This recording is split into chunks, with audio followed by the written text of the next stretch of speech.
नमस्कार साथियों। आज के इस वीडियो में हम देखने वाले हैं यूपीएस के बारे में।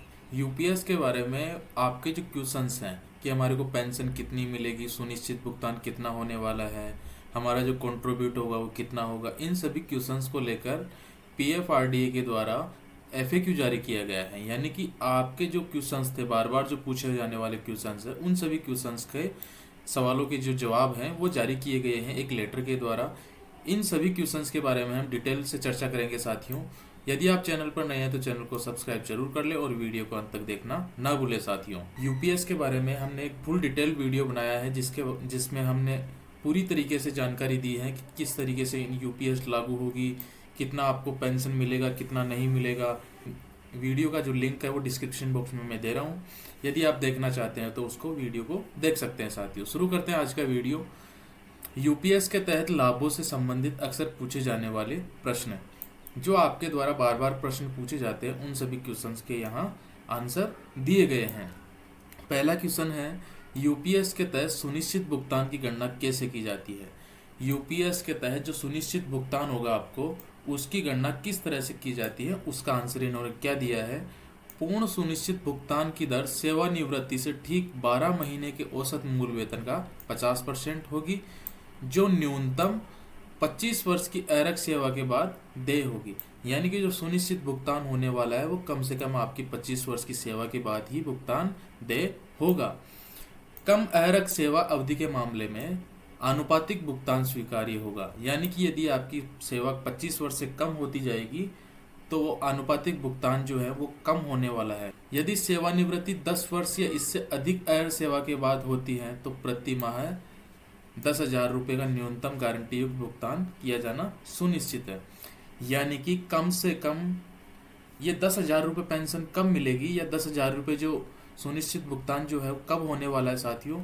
आपकी 10 साल की मिनिमम सर्विस, यानी कि 10 साल की मिनिमम सर्विस, उसका भी क्राइटेरिया रहेगा कि आपके जो अंशदान है वो समय समय पर जमा होना चाहिए, नियमित रूप से जमा होना चाहिए, आपके द्वारा कोई निकासी नहीं की जानी चाहिए। न्यूनतम 25 वर्ष की अहरक सेवा के बाद स्वैच्छिक सेवानिवृत्ति के मामले में सुनिश्चित भुगतान उस स्थिति से शुरू होगा जिस तिथि को कर्मचारी सेवानिवृत्ति प्राप्त करता है, यदि वह सेवा से बना रहता है तो। यानी कि 25 वर्ष के बाद यदि आप वॉलंटरी रिटायर्ड हो जाते हैं या वॉलंटरी रिटायरमेंट ले लेते हैं तो उस दिन के पश्चात आपको सुनिश्चित भुगतान देना सुनिश्चित होगा, जिस दिन से आप रिजाइन कर देंगे। आगे देखते हैं साथियों, सुनिश्चित भुगतान किस तरीके से किया जाएगा। यहाँ है P का 1/2 इंटू Q/300, यानी कि यहाँ दिया है P क्या है, सेवानिवृत्ति से ठीक पिछले 12 महीनों के लिए मूल वेतन का औसत।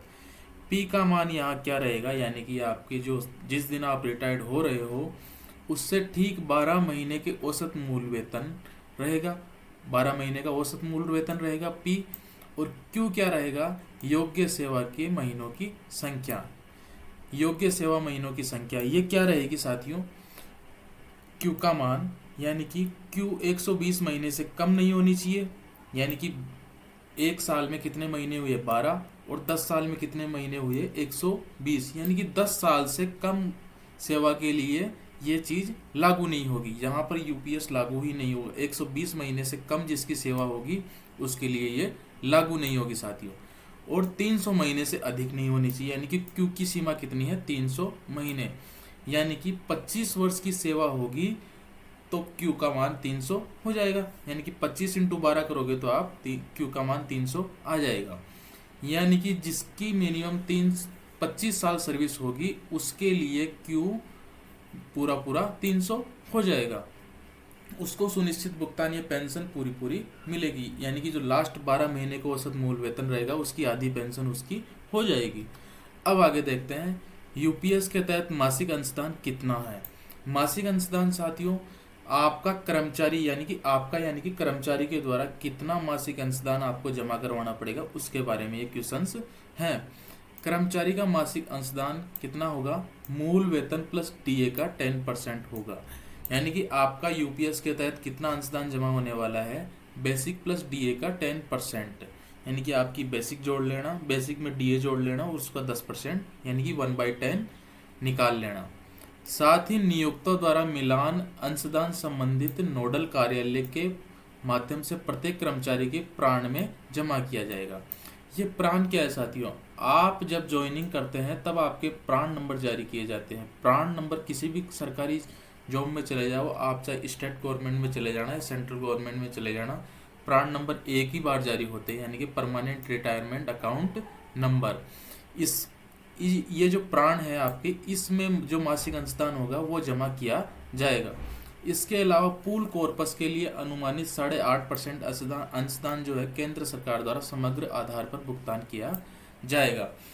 साथियों, हमने पहले भी समझाया, पूल कॉर्पस और व्यक्तिगत कॉर्पस, दो प्रकार के कॉर्पस सरकार इसमें करने वाली है जारी। यानी कि व्यक्तिगत कॉर्पस में तो आपका जो 10% होगा, इसी के बराबर गवर्नमेंट आपकी राशि मिलाएगी 10%, यानी कि टोटल बेसिक प्लस डीए का 20% हो गया। वो तो जमा किस में होगा? व्यक्तिगत कॉर्पस में। और जो अलग से जो पूल कॉर्पस बनाया है गवर्नमेंट ने, उसमें गवर्नमेंट अतिरिक्त लगभग अनुमानित जो 8.5% है वो अतिरिक्त जमा करने वाली है आपके लिए। ये अंशदान केंद्र सरकार अलग से जमा करने वाली है, समग्र आधार पर भुगतान किया जाएगा।